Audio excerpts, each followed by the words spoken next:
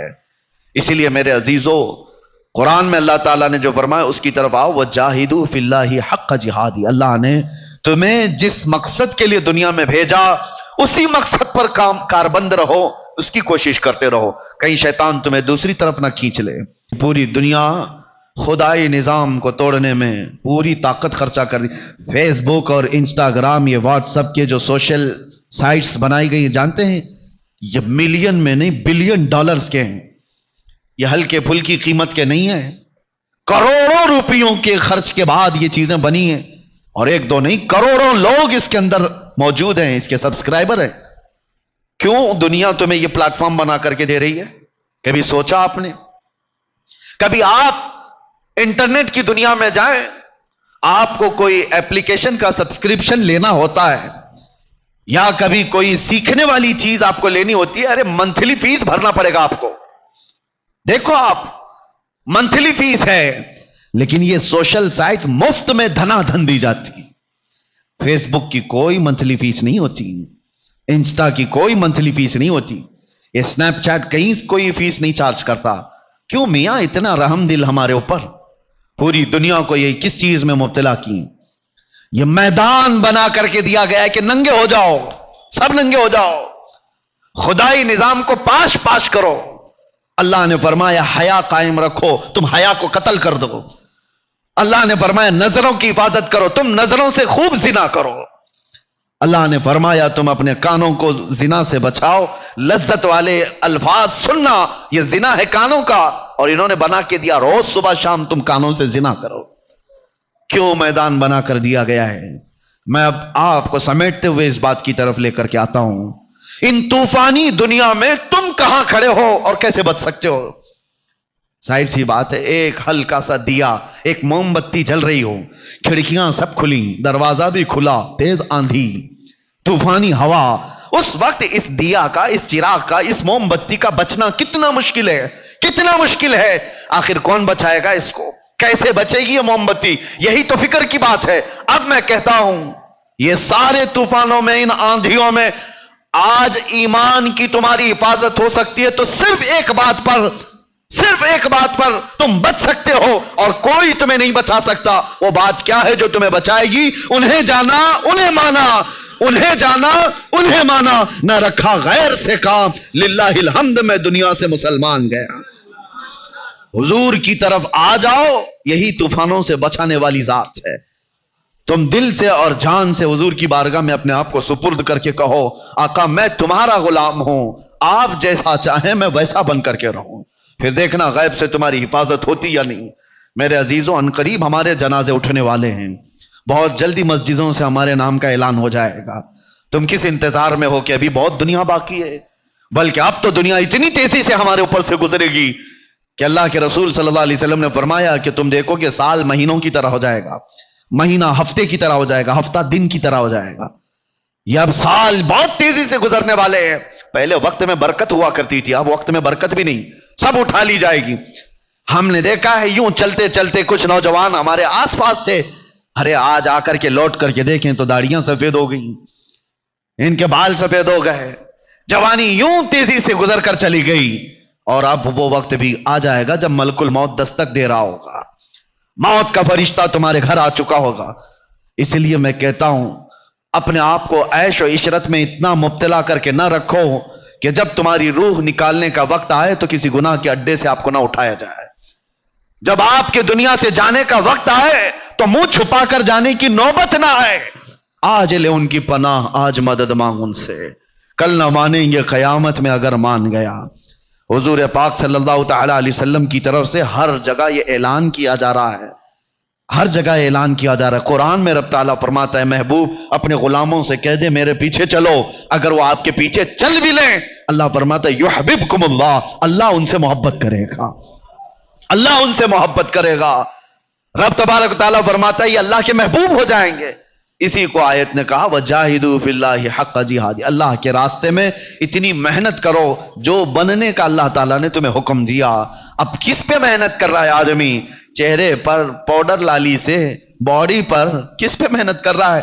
ارے میں تو ان نوجوانوں کو دیکھا فجر میں 5 بجے اٹھ کر جیم جا رہے ہیں، اور بڑے بڑے ہتھوڑے اٹھا رہے ہیں، کیا کیا ڈمبل اٹھا رہے ہیں، اور بڑی محنت کے ساتھ پسینے میں شرابور ہو کر کے آ رہے ہیں، کیا کر رہے ہیں؟ باڈی بنا کر کے آ رہے ہیں، اور گزرتے چلے گئے اور 2 رکعت نماز پڑھنے کی توفیق نہیں ملی، فجر کی 2 رکعت نہیں پڑھ سکے۔ تم بڑے طاقتور ڈمبل اٹھا کر کے آئے اور پتہ نہیں کتنی محنت والے ورک آؤٹ کر کے آ رہے ہیں جسم بنانے کے لیے۔ اللہ تو فرما رہا ہے اس کے راستے میں وہ بننے کی کوشش کرو جو بننے کے لیے تمہیں بھیجا گیا۔ تم نے جسم پر محنت کی، میں اس کے خلاف نہیں ہوں، ورک آؤٹ کرنا غلط نہیں ہے، جسم کی حفاظت کے لیے خیال کرنا غلط نہیں، کرو، روز کرو، ارے 6 گھنٹہ جم کرو، آپ کو منع کس نے کیا؟ لیکن تمہاری روح کو اتنا بیمار نہ کرو کہ اندر سے بدبو آنے لگ جائے، روح کو اتنا غلیظ نہ کر دو گناہوں سے کہ تمہاری آنکھوں سے حیا ختم ہو جائے، تمہارے دل کے اندر گندگیوں کی آماجگاہ ہو جائے۔ جسم بناؤ، لیکن ایسا جسم بناؤ جیسے خالد بن ولید کا تھا۔ ہاں، وہ رسول اللہ کے وہ غلام تھے۔ ارے آج کا کون جوان ہے، لاؤ کوئی باڈی بلڈر۔ خالد بن ولید رضی اللہ تعالیٰ عنہ ایک ہاتھ میں تلوار اٹھاتے تھے تو 35 کلو کی تلوار تھی، دوسرے ہاتھ میں ڈھال پکڑتے تھے تو 40 کلو کی ڈھال ہوتی، اور ایسے میں لڑتے بھی تھے، یہ نہیں کہ اٹھا کر کے چل رہے ہیں، ارے 35 کلو کی تلوار اٹھا کر کے ضرب لگائے، کوئی بچے گا کیا سامنے والے کا؟ 35 کلو کی جب وار پڑے اور وہ بھی فل سپیڈ میں، بچے گا کیا؟ وہ طاقت تھی۔ خالد بن ولید کی شکل اور ان کا حلیہ اگر معلوم کرو تو کون سے کاجو بادام کھاتے تھے، وہ کون سا معجون کھاتے تھے، ان کو کون سا وے پروٹین دیا جاتا تھا؟ سوچا کبھی، پوچھا کبھی خالد بن ولید کی طاقت کا حال؟ بلکہ وہ خود کہتے میرے پورے جسم میں ایک بالشت جگہ بھی باقی نہیں جہاں زخم نہ لگاؤ، زخم نہ لگا۔ اور جنگ موتا میں وہ کہتے ہیں 9 تلواریں میرے ہاتھ سے ٹوٹی، وہی 9 تلواریں ٹوٹی، اور پوری زندگی میں 125 جنگیں لڑی ہیں۔ تم نے اتنے میچ نہیں کھیلے ہوں گے، اور وہ جان کی بازی لگانے والے سیف اللہ المسلول۔ اور قسم خدا کی میں آپ کو کہہ رہا ہوں، حیرت ہوتی ہے پڑھ کر کے کبھی تاریخ، ایک جنگ میں بھی شکست کبھی نہیں لی، لیکن راز یہ تھا کہ وہ اپنے امامے کی حفاظت کرتے تھے۔ جنگ میں ایک بار امامہ گر گیا، ایک کافر نے گردن پر تلوار رکھ دی، آپ نے تلوار کی طرف توجہ نہیں کی، پکڑی کی طرف توجہ، اٹھا کر کے لائے۔ وہ ڈر گیا کہ میں مار سکتا تھا، گردن اڑا سکتا تھا، یہ تو ٹوپی اٹھانے گیا۔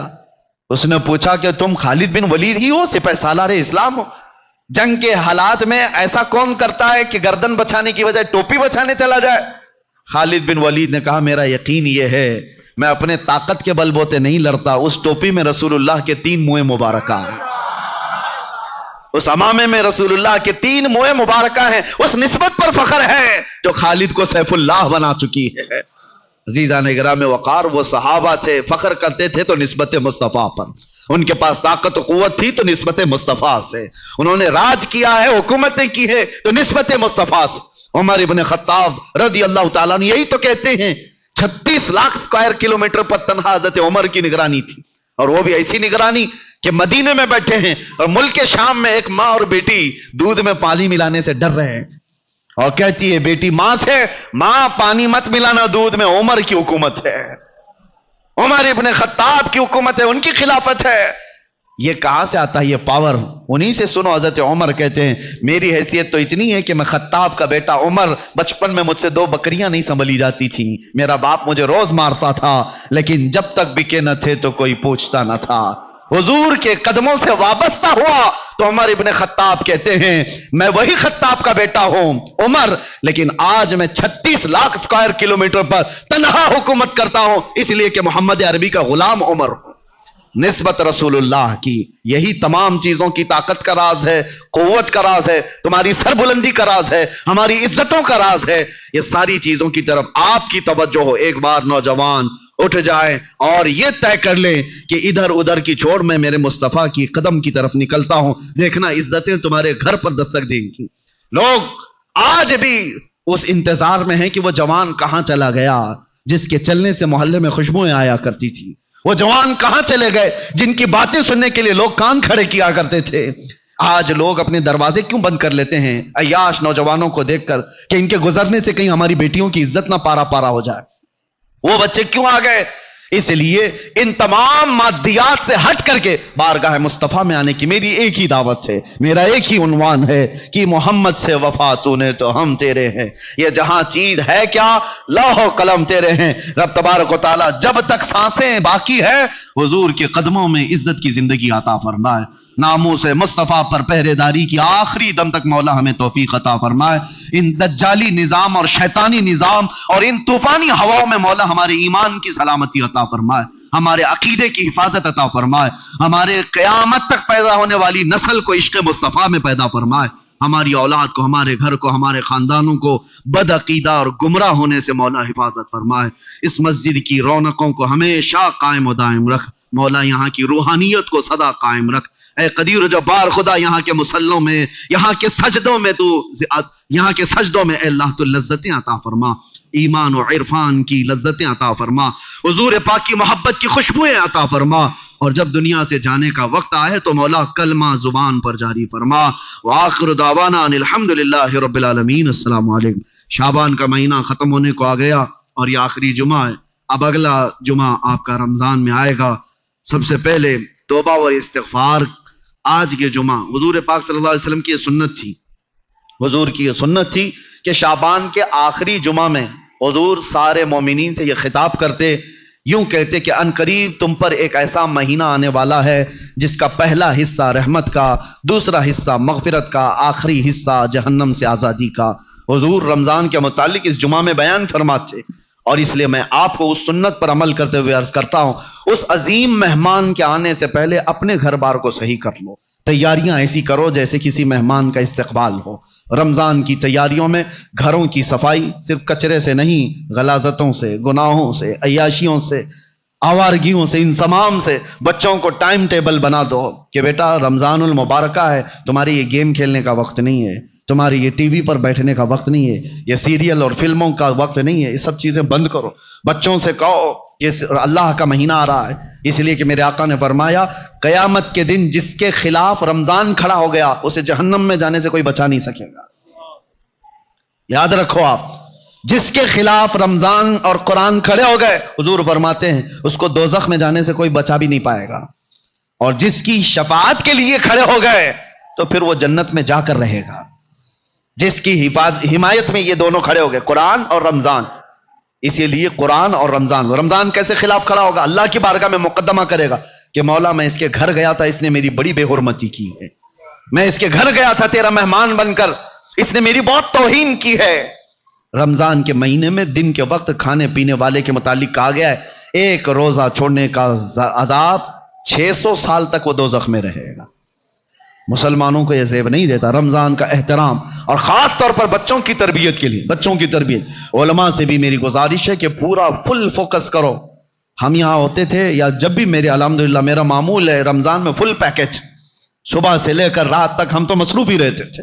وجہ یہ ہے کہ ان کو شیطان کی وہ ڈالی ہوئی عادتوں کی طرف نہ بھیجا جائے۔ ایک مہینہ تو ہے جو اللہ تعالیٰ نے شیطان سے آزاد کر کے دیا، اس میں اگر دل کو پاک نہیں کیا تو پھر کب پاک کرے گا؟ بچوں کو خاص طور پر ایک چیز کی طرف لے آؤ، ان کے یہ موبائل کی دنیا۔ بہت سارے ماں باپ، کل میں آپ کو دیکھ رہا ہوں، ماں باپ ہم سے کہہ رہے ہیں کہ ہماری بات سے اب بچے مانتے نہیں، ڈر لگ رہا ہے ان کو بولیں گے تو الٹ پلٹ کر دیں گے، مار پیٹ کرنے لگ جائیں گے۔ آج یہ نوبت آ گئی ماں باپ کی کہ تم بچوں کو روک نہیں سکتے، ان کے ہاتھ سے موبائل نہیں لے سکتے۔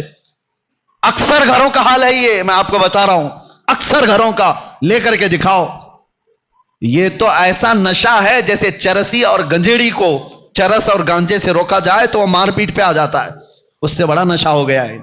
رمضان بہترین مہینہ ہے ان کی تربیت کے لیے، سب لوگ یہ عہد کرو، ان سے کہو ٹھیک ہے موبائل تمہارے ہاتھ میں رہے لیکن اللہ سے ڈرتے ہوئے کبھی بھی گندی تصویریں تو دور کی بات ہے، تمہیں گیم کھیلنے کی بھی اجازت نہیں ہے، اپنے آپ کو انٹرٹینمنٹ کے لیے، وقت ٹائم پاس کرنے کے لیے نہیں ہے۔ اور اعتکاف میں جانے والے جو موبائلوں کے ساتھ اعتکاف کرتے ہیں وہ کیا بھلا اعتکاف کر رہے ہیں، ساری دنیا لے کر کے بیٹھتے ہیں۔ اللہ تبارک و تعالیٰ ان فواہشات سے ہماری حفاظت فرمائے۔ آپ سب رمضان کی تیاریوں میں اپنے بچوں کی تربیت پر خاص توجہ دیں۔ ہمیں ڈر لگتا ہے کہ کل کو یہ بچوں کے ساتھ جو ہونے والا ہے، جو وقت آنے والا ہے، بہت ڈر لگتا ہے۔ اس لیے میں بار بار تاکید کر رہا ہوں کہ اللہ ان کے ایمان کی حفاظت عطا کرے، ان بچوں کا ایمان سلامت رہے، ورنہ دنیا ان کے ایمان کی ڈاکو ہے۔ اللہ تعالی ہم سب کے بھی ایمان و عقیدے کی حفاظت فرمائے۔ السلام علیکم ورحمۃ اللہ وبرکاتہ۔